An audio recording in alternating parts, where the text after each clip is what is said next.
ಇವತ್ತಿನ ಚುನಾವಣೆ ಬಹುಶಃ ಇಡೀ ಇತಿಹಾಸದಲ್ಲಿ ನಗರಸಭೆಯಲ್ಲಿ ಇದೇ ಮೊದಲ ಬಾರಿಗೆ ಅವಿರೋಧವಾಗಿ ಆಯ್ಕೆ ಆಗಿರ್ತಕ್ಕಂಥದ್ದು. ಆಮೇಲೆ ಏನು ಜನ ಅನ್ಕೊಳ್ತಾ ಇದ್ರು ಹಂಗೆ ಅಲ್ಲಿ ಅಷ್ಟು ತೊಗೊಂಬಿಟ್ಟಾರೆ ಇಷ್ಟು ತೊಗೊಂಬಿಟ್ಟಾರೆ ಎಲ್ಲವೂ ಕೂಡ ಊಹಾಪೋಹಗಳೇ. ಈ ಸಲ ನಡೆದಿರ್ತಕ್ಕಂಥ ಚುನಾವಣೆ ಪ್ರಾಮಾಣಿಕವಾದ ಚುನಾವಣೆ ನಡೆದಿದೆ. ಯಾವುದೇ ಆಮಿಷಗಳಿಗೆ ಒಳಗಾಗದೆ ಎಲ್ಲರೂ ಕೂಡ ಪ್ರಾಮಾಣಿಕವಾಗಿ ಬಂದು ಚುನಾವಣೆ ಮಾಡಿದ್ವಿ. ಎಲ್ಲೂ ಕೂಡ ಏನೂ ಮುಟ್ಟಿಲ್ಲ. ಈಗ ಅನಿರೀಕ್ಷಿತ ಹೆಂಗೆ ಅಂದರೆ ಅವಿರೋಧ ಆಗೋದಕ್ಕೆ ಕಾರಣ ಏನಂದರೆ ನಮ್ಮ ಹತ್ರ ನಂಬರ್ಸ್ ಹೆಚ್ಚಿದ್ದು, ಅವ್ರ ಹತ್ರ ನಂಬರ್ಸ್ ಇರಲಿಲ್ಲ. ಹಾಗಾಗಿ ಅವ್ರು ಸೋಲು ನುಗ್ಕೊಳ್ಳೋ ಬದಲು ಇನ್ನೂ ನಮ್ಗೆ ನಾಮಿನೇಷನ್ ವಾಪಸ್ ಹೋಗಿದ್ದಾರೆ ಅಷ್ಟೇ. ಎಷ್ಟಿತ್ತು ನಂಬರ್? ಅವ್ರಿಗೆ ಎಷ್ಟಿತ್ತು, ನಿಮ್ಗೆ ಎಷ್ಟು? ಅಲ್ಲ, ಒಳಗಡೆ ನಾವು ಕೌಂಟ್ ಮಾಡಲಿಲ್ಲ. ನಮ್ಮ ಪ್ರಕಾರ 26 ಇದ್ದೀವಿ ನಾವು. ಅವ್ರ 26ಕ್ಕಿಂತ ಹೆಚ್ಚೇ ಇದ್ದೀವಿ. ಅವ್ರದ್ದು ಎಷ್ಟಿತ್ತು ನಾನು ಕೌಂಟ್ ಮಾಡಿಲ್ಲ. 35ರಲ್ಲಿ 26 ನಾವಿದ್ದೆ ಅಂದ್ರೆ ಉಳಿಕೆದು ನೀವು ಕೌಂಟ್ ಮಾಡ್ತೀವಿ. ಎಲ್ಲ ಸೇರಿ 26 ಇದ್ದೀವಿ ನಾವು.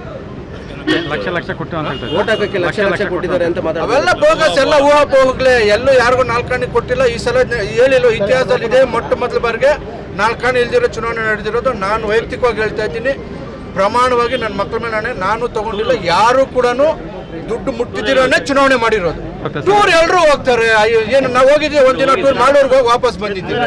ಕೋಲಾರ ಜಿಲ್ಲೆ ಬಿಟ್ಟು ಎಲ್ಲೂ ಹೋಗಿಲ್ಲ. 100ಕ್ಕೆ 100 ಈಗ ಆಗಿರ್ತಕ್ಕಂಥ ಅಧ್ಯಕ್ಷರು, ಉಪಾಧ್ಯಕ್ಷರು ಎಲ್ಲ ಯಾಕಂದ್ರೆ ಅವಿರೋಧವಾಗಿ ಆಯ್ಕೆ ಆಗಿರೋದ್ರಿಂದ ಎಲ್ಲೂ ಕೂಡ ಗೊಂದಲಗಳಿರೋದಿಲ್ಲ. ಅವರು ಕೂಡ ಸಹಕಾರ ಕೊಡ್ತಾರೆ. ನಾವು ಕೂಡ ಅವರೆಲ್ಲರೂ ಸಹಕಾರ ತಗೊಂಡು ಅಭಿವೃದ್ಧಿ ಅಂತೂ ಮಾಡೇ ಮಾಡ್ತೀವಿ. ಹೊಸ ಚೇಂಜಸ್ಸನ್ನು ತರ್ತೇವೆ. ಈಗ ನಮ್ಮ ನಾಯಕರಾಗಿರ್ತಕ್ಕಂಥ ನಜೀರ್ ಅಹಮದ್ ಸಾಹೇಬರು, ಮಂಜಣ್ಣ ಅವರು ಒಳಗಡೆ ಹೇಳಿದ್ದಾರೆ, ಅಧ್ಯಕ್ಷರು ಉಪಾಧ್ಯಕ್ಷರಿಗೆ ನೀವು ಬೆಳಗ್ಗೆ ಅಟೆಂಡೆನ್ಸ್ ಬರಬೇಕು, ಒಂದು ದಿವಸಕ್ಕೆ 3 ವಾರ್ಡ್ ನೀವು ವಿಸಿಟ್ ಮಾಡಬೇಕಂತ ಹೇಳಿದ್ದಾರೆ. ಅವ್ರ ಆದೇಶವನ್ನು ಚಾಚು ತಪ್ಪದೆ MLC ನಜೀರ್ ಅಹಮದ್ ಸಾಹೇಬ್ರು ಹೇಳಿರೋದು, ಮಂಜಣ್ಣ ಅವ್ರು ಹೇಳಿರ್ತಕ್ಕಂಥದ್ದನ್ನ ಚಾಚು ತಪ್ಪದೆ, ಅನಿಲ್ ಕುಮಾರ್ ಅವರು ಚಾಚು ತಪ್ಪದೆ ಕೂಡ ನಾವು ಮಾಡ್ಕೊಂಡು ಹೋಗ್ತೀವಿ.